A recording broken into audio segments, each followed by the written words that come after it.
أحمده ونصلي على رسوله الكريم. أما بعد فأعوذ بالله من الشيطان الرجيم. بسم الله الرحمن الرحيم.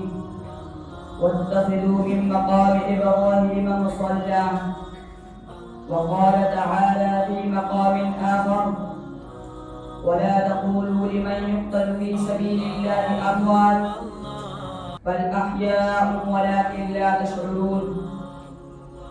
وقال النبي صلى الله عليه وسلم: أول من أسلم عمر، أول من فتح باب الكعبة عمر، أول من هاجر علانية عمر. وہ آئے جس کے آنے سے پتھر موم ہوئے، وہ آئے جس کے آنے سے پتھر موم ہوئے، سر لینے آئے تھے خلیفہ دوم ہوئے. یہ نہ پوچھنا کہاں کہاں عمر ہے، جہاں جہاں عدالت ہے وہاں وہاں عمر ہے.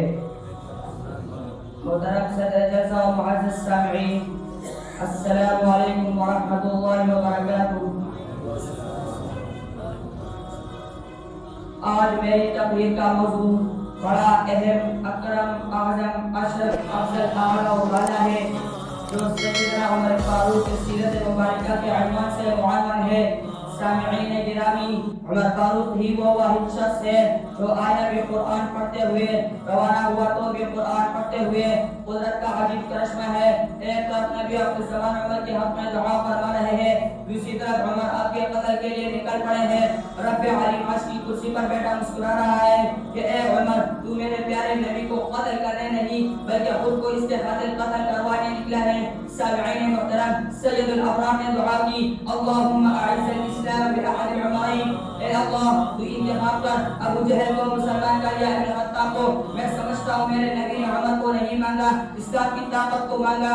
اللہم اعز الاسلام، عرش والے اسلام کو عزت عطا فرما. میرے محبوب نے دعا کی: مولا انتخاب تیرے ذمہ، جواب تیرے ذمہ اور مانگنا میرے ذمہ. مولا ابو جہل کو مسلمان کر یا ابن خطاب کو.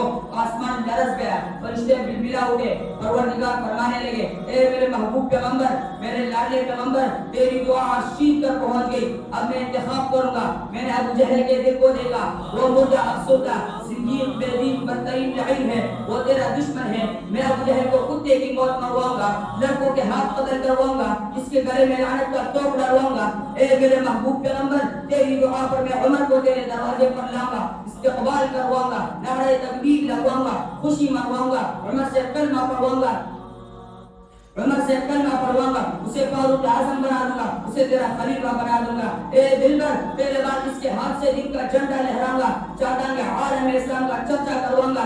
دیکھ لینا، قیامت کے دن تک روزے میں تیرے ساتھ سلاؤں گا، تیرے ساتھ قیامت کے دن اٹھا کر جنت میں لے جاؤں گا. یہ انتخاب اللہ تعالیٰ کا ہے.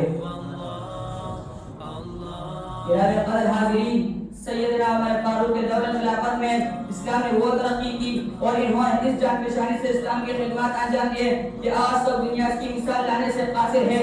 یہی فاروق ہے جس نے تراویح کو باجماعت مقرر فرمایا. شاہ ولی اللہ محدث دہلوی فرماتے ہیں: جتنے حفاظ، جتنے قاری، جتنی رمضان کی رونقیں ہیں، ساری امت پر عمر کا احسان ہے. دور فاروق میں 5000 چھوٹی مسجدیں، 900 بڑی مسجدیں تعمیر ہوئی. ہر مسجد میں قرآن کا قاری اور مدرس مقرر ہوا. صرف دمشق میں جب حضرت ابو درداء درس قرآن دیتے تھے تو 18,000 آدمی روزانہ درس قرآن سن لیتے. دور فاروقی میں 300 کو جو قرآن کے حافظ ہوئے، 17,000 صحابہ اہل بیت کے بچے قرآنی حافظ بنے. یہ ٹھیک ہے جامع قرآن عثمان تھے، لیکن محرک فاروق تھے. فاروق کو قرآن سے شغف تھا، بہن سے قرآن سنا تو انقلاب آ گیا. عمر بن خطاب اور مصطفیٰ کی دعا کا جواب آ گیا. اب آئے صحابی کے شوق شہادت کو دیکھتے ہیں جنہوں نے اپنے خون سے تاریخ اسلام کو رنگین قبا پہنائی اور اپنے سرمایہ زندگی سے گلشن اسلام کی ہریالی کی. وہ کون تھا؟ وہ فاروق اعظم تھے جو یہ دعا کیا کرتے تھے: اللہم ارزقنی شہادتا فی سبیلک واجعل موتی فی بلد رسولک. کون فاروق اعظم؟ وہ فاروق اعظم جن کی نام کی حیبت آج بھی اعلانی طاغوتوں کی پسندوں کا آرام حرام کہہ دیتی ہے.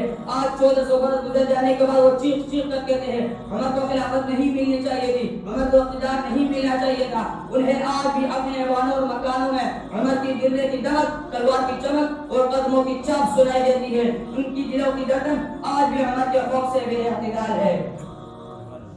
محترم سامعین، اگر چشمے فلک نے یکم محرم کا وہ سیاہ دن بھی دیکھا کہ آپ مصلی نبی پر امامت فرما رہے ہیں، قرآن کی تلاوت فرما رہے ہیں. اچانک عمر کی دعا قبولیت کی بلندی کو چھو لیتی اور اب لوح مجوسیہ پر حملہ آور ہوتا ہے اور آپ شہادت کے مبارک درجے کو حاصل کرنے کے لیے بے قرار نظر آتے ہیں.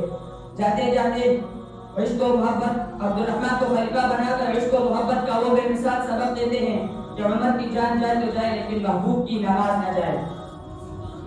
یہ عظیم شہادت بخت سکندری کی دلیل ہے کہ اے فاروق اعظم، تیرے سوائے خوش نصیبی سے کون سرفراز ہو سکتا تھا؟ آخر کیوں نہ ہوتا؟ دعا بھی تو یہی کی تھی کہ مولا مجھے دیار رسول کے شہادت کی عظمت سے مالا مال فرما. محترم سامعین، آج جب ہر چار طرف سے اسلام کی تقدس پر مسلسل پائنے کو شریک ہو رہی ہے اور ہر چند کو اسلام مٹانے کی کوشش ہو رہی ہے تو میں یہ کہنا ضروری سمجھتا ہوں، تقاضا ہے کہ پھر دنیا میں شاہ حق ہوئیدہ ہو. تقاضا ہے کہ پھر دنیا میں شاہ حق ہوئیدہ ہو. عرب کے رخساروں میں کوئی فاروق پیدا ہو. مساوات و عدالت کا پھر زمانہ بھر میں چرچا ہو. پھر وہی وقت جلی پر آشکارا ہو. وما علینا الا البلاغ المبین.